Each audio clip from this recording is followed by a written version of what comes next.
Hi, boys and girls. Uncle Pete is back again with a favorite story my mother used to read to me when I was your age. It's a book called Mrs. Piggle-Wiggle.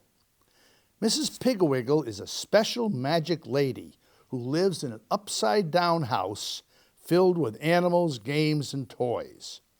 She has no children of her own, but neighborhood kids flock to her home and play with their things day after day after day.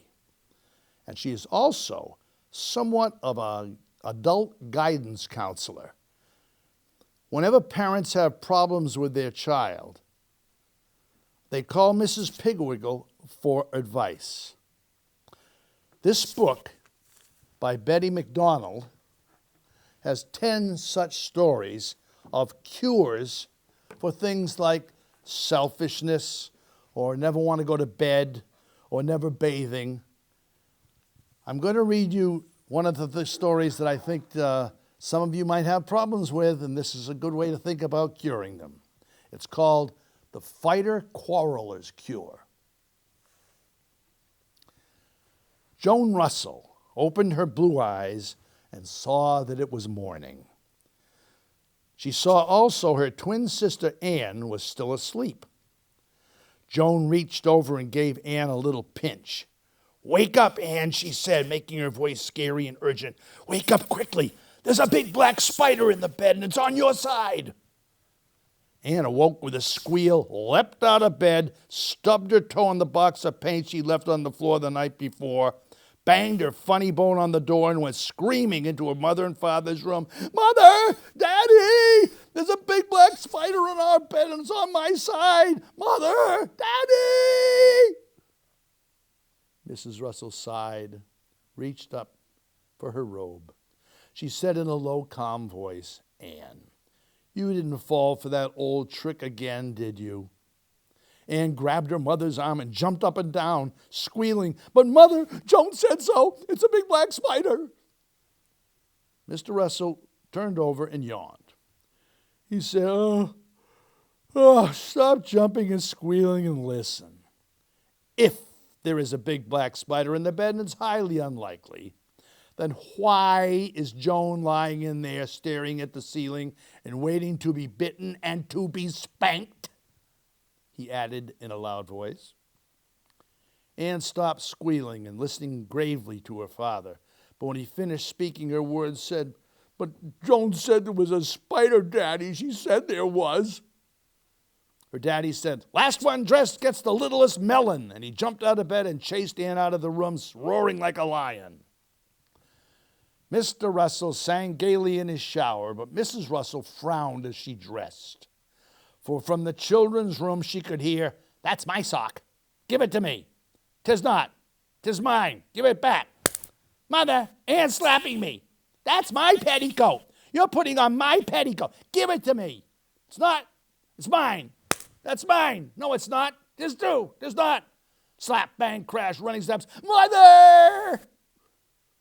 Mrs. Russell said to herself, quarreling. From the minute they get up until they go to bed at night, I do not believe I could stand another day of it. She ran downstairs and began jamming the oranges into the squeezer. People used to do that instead of buying orange juice. Mr. Russell came whistling into breakfast. He said mildly, "Scrambled eggs again. I was hoping for sausages and buckwheat cakes." Mrs. Russell said, "We had sausages and buckwheat cakes yesterday morning." Mr. Russell said, "What about brook trout? Bill Smith has them nearly every morning." Mrs. Russell said crossly, "Perhaps that is why he looks like a trout and why his wife looks like a great big halibut." Mr. Russell peered at her over the top of his morning paper. He said, "You know, sweetheart, I think that the children's fighting and quarreling is making you irritable." Mrs. Russell said, "I think it is too. In fact, it's driving me crazy. Just listen to them." From the upper hall, they could hear, "It's my turn to go down first, Joan." "'Tis not. It's my turn." "You were first yesterday. You know you were. But last night you traded your first turn for my pink crayon." "I did not." "You did too. Cheater. Double cheater." In came the twins. Joan looked at her melon and then at Anne's. She said, Ann's melon is always the biggest. She always gets the biggest and the most of everything. Ann said, you had the biggest yesterday. You're just a pig. You always want the most. Their daddy said, as a matter of fact, ladies, I have the biggest melon because I was the first one dressed. Now hush! He glared at them. The twins sat meekly down to their breakfast. They had taken but 2 bites, however, when Ann poked Joan and hissed, I got the most cereal. Joan hissed back, yeah, but I got 3 pieces of bacon. You only have 2. Ann looked, and sure enough, Joan did have 3 pieces. She grabbed one, but Joan snatched her wrist, and in the ensuing scuffle, they managed to tip over Ann's milk and spill it all over the front of their nice blue pleated skirts. Their daddy spanked them.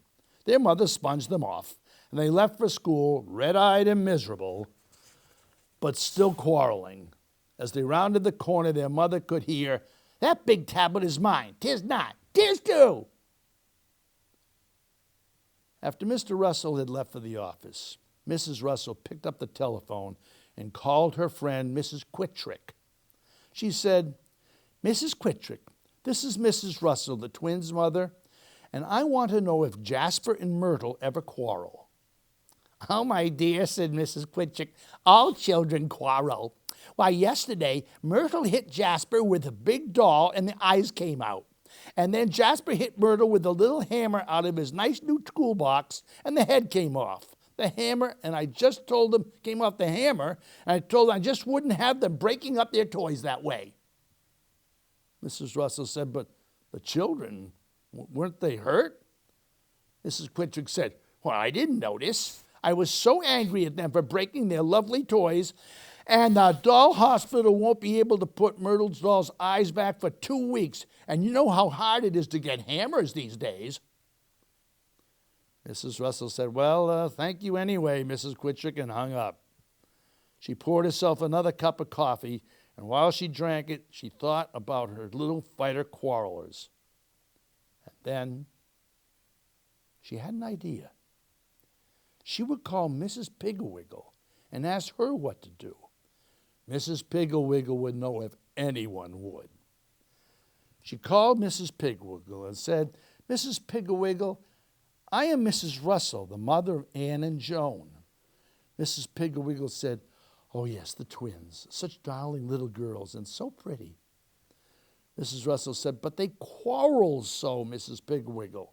They begin fighting the moment they open their eyes in the morning, and they don't stop until they fall asleep from exhaustion. It's dreadful, Mrs. Piggle. You should hear them. Mrs. Piggle-Wiggle said, oh, I know. That's my sock. No, it's mine. That's my box. No, it's mine. 'Tis not. 'Tis too. You have the most. You're a pig. Mrs. Russell said, why, Mrs. Pigwiggle, you must have heard them. I was hoping they didn't quarrel when they were at your house. Mrs. Pigwiggle said, no, I haven't heard Ann and Joan, but I have heard hundreds of other children. You see, fighter quarrelitis is a common children's disease. It's very contagious, but it's very easy to cure. Easy to cure? Oh, Mrs. Pigwiggle, how? Asked Mrs. Russell. Well, said Mrs. Pigwiggle, in the first place, fighting and quarreling are merely habits.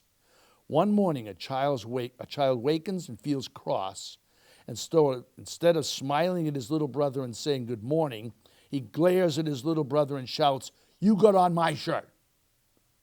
The little brother says, I have not, because he hasn't. The cross child says, you have to, and the quarreling has begun. The next morning, both children have fighter quarrelitis, and they wake and begin shouting rudely at each other. It becomes a habit, and they forget how to be courteous.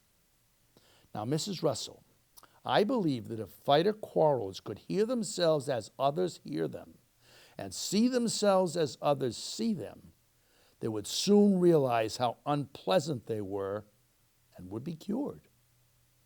In order to do this with Ann and Joan, you and Mr. Russell have to pretend to be Ann and Joan.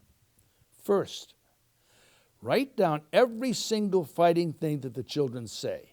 Begin with this morning and keep a careful record of the whole day.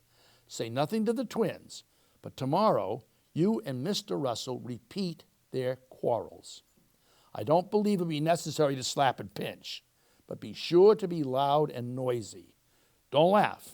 Don't let the children know it's just a game. Look quarrelsome as well as acting quarrelsome. And one day is usually sufficient. Mrs. Russell said, every morning Joan tells Anne that there's a big black spider in her bed on Anne's side, and Anne comes screaming into our room. Should Mr. Russell and I do that? My, said Mrs. Pigwiggle. That's the way Billy and Tommy Peters used to start the day, only Billy told Tommy it was a cobra. Well, cobra or black spider, you and Mr. Russell do the same. Goodbye. Good luck. After saying goodbye to Mrs. Pigwiggle, Mrs. Russell sat down and wrote down every word of Anne and Joan's morning quarreling that she could remember.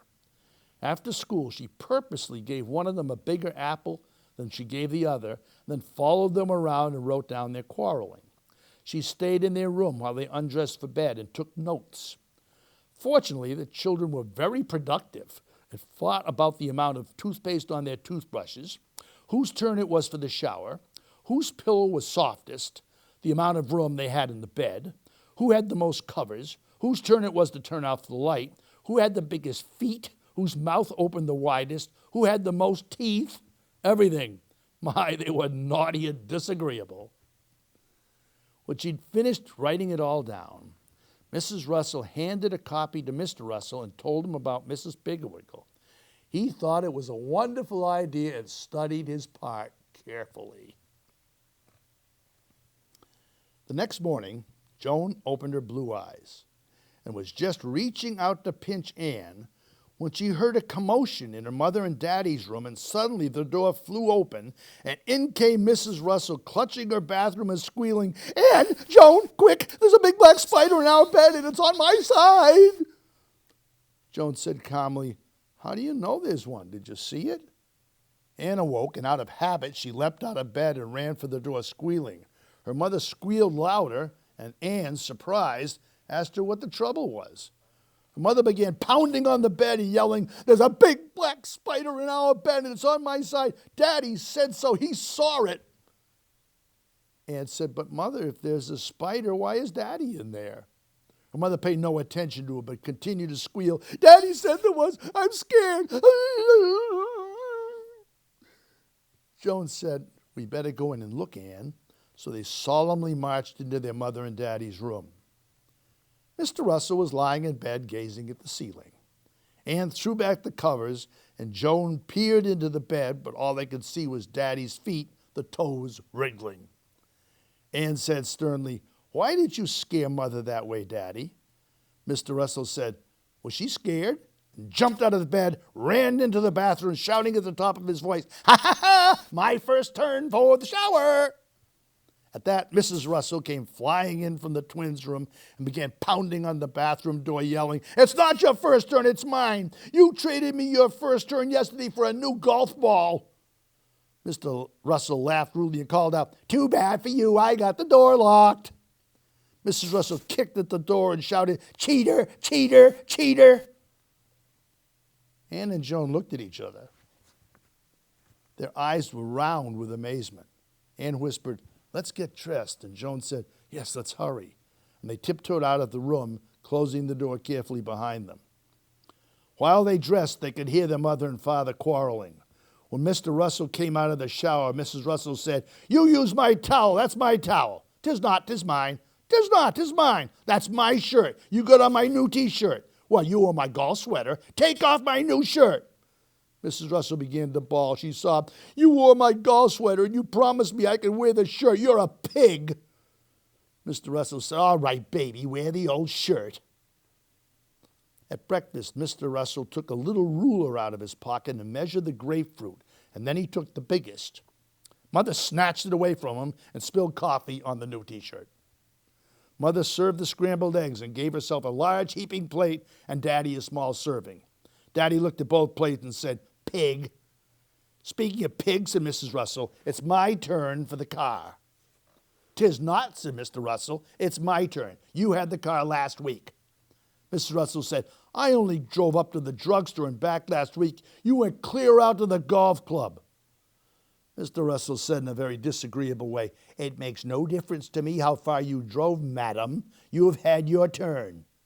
Mrs. Russell began to bawl. "I think you're mean," she wailed. "Isn't it my turn, girls?" She turned to the twins.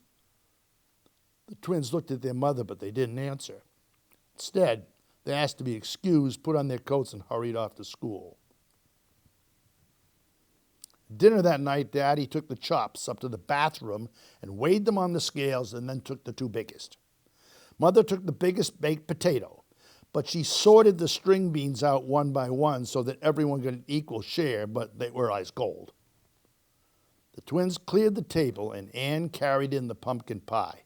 Now, pumpkin pie was the twins' very favorite dessert, so Ann was very careful to walk slowly and put the pie down gently in front of Daddy. But it was wasted effort, for Mother reached over and grabbed the pie, saying, "I'll serve that." "Oh, no, you won't," said Daddy, jerking the pie back.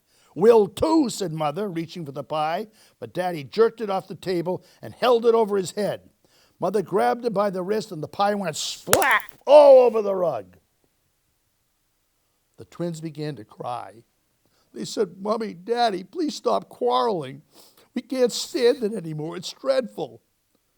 Mother said, "Why, we thought you enjoyed fighting." John said, "We hate quarreling. We're so unhappy." Ann said, "Fighting is terrible. It makes us miserable." Mrs. Russell took Joan on her lap, and Mr. Russell took Ann on his lap, and they said, "To tell you the truth, girls, we don't like quarreling either. It's just a habit we caught from you.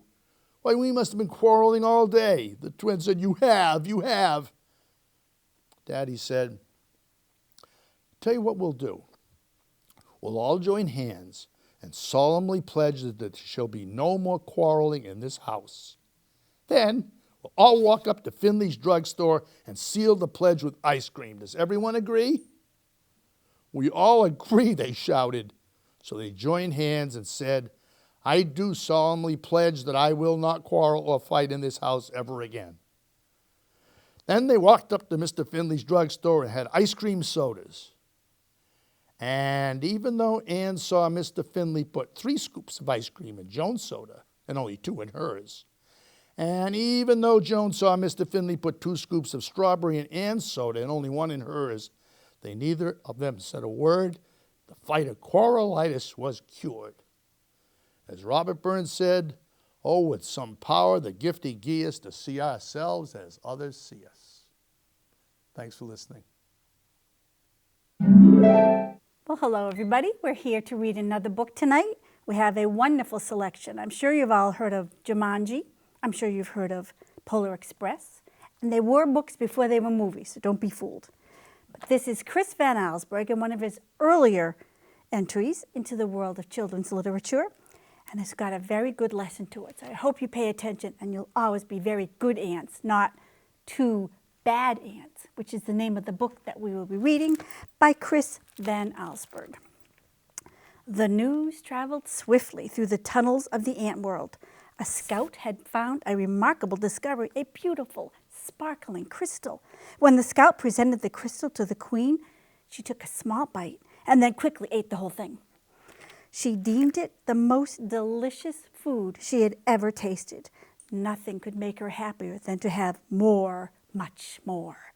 They understood. They were eager to gather more crystals because the queen was the mother of them all. Her happiness made the whole ant nest a happy place. It was late in the day when they departed. Long shadows stretched over the entrance to the ant kingdom.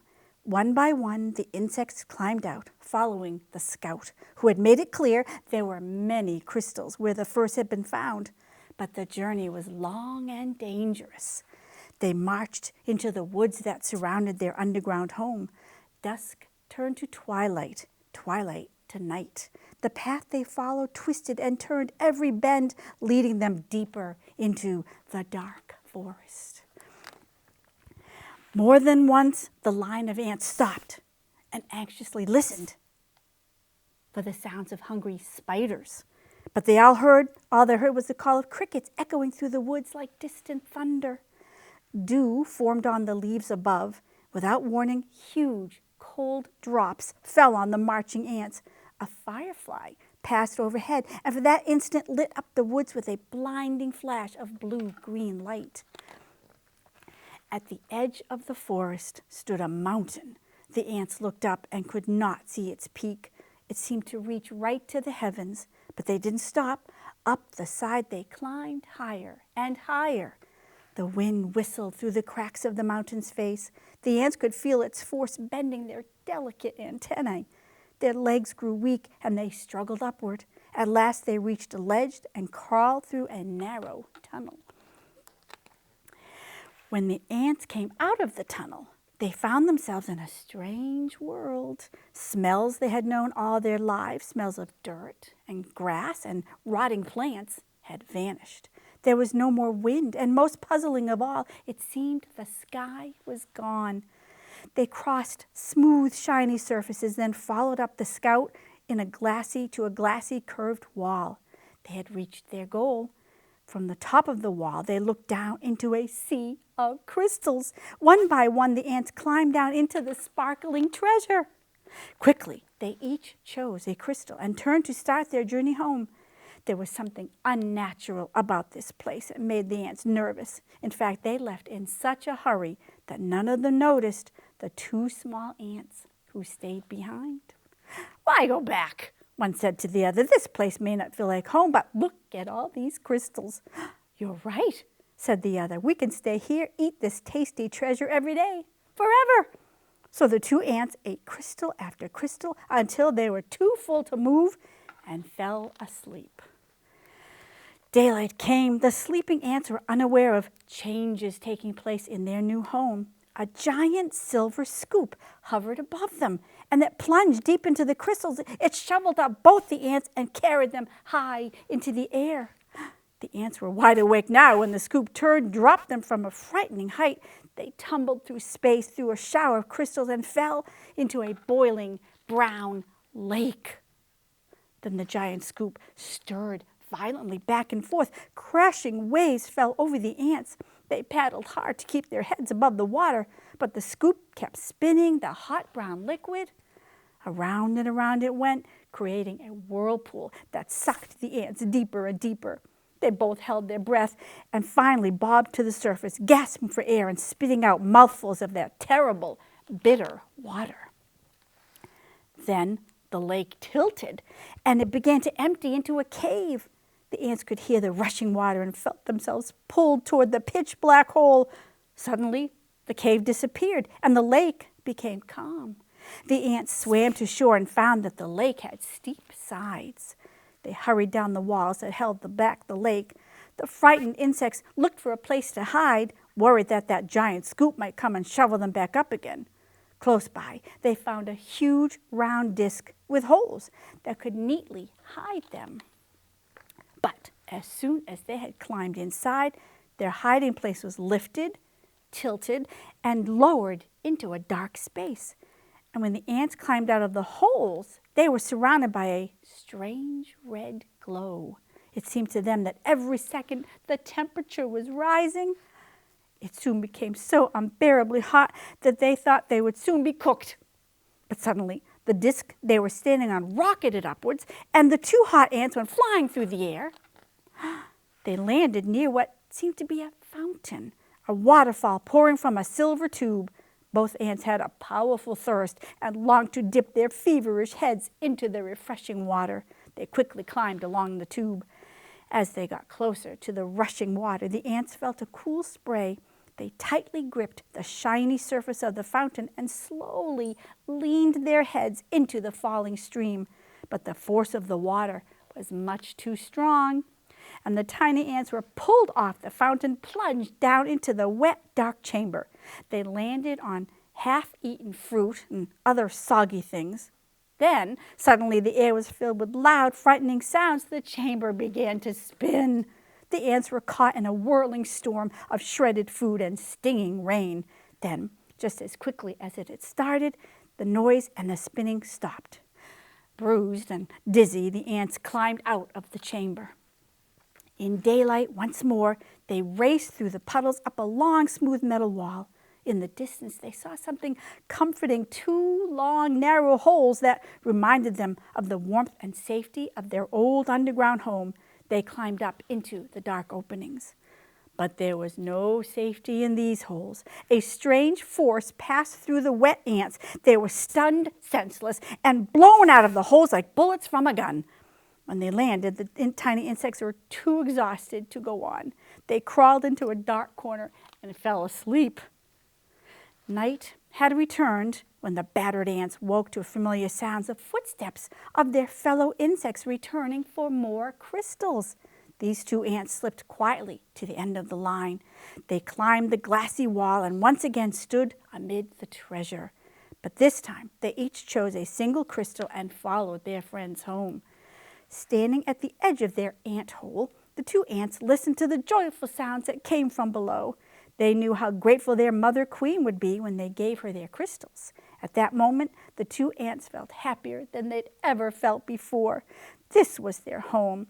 This was their family. This is where they were meant to be. So boys and girls, when you see these really cool illustrations, when you get to see the pictures from them, you'll see really what was happening to them, what they were doing, what they were up to, because Chris Van Allsburg is a very clever illustrator as well as writing this book. So I hope you enjoyed it. Thank you so much.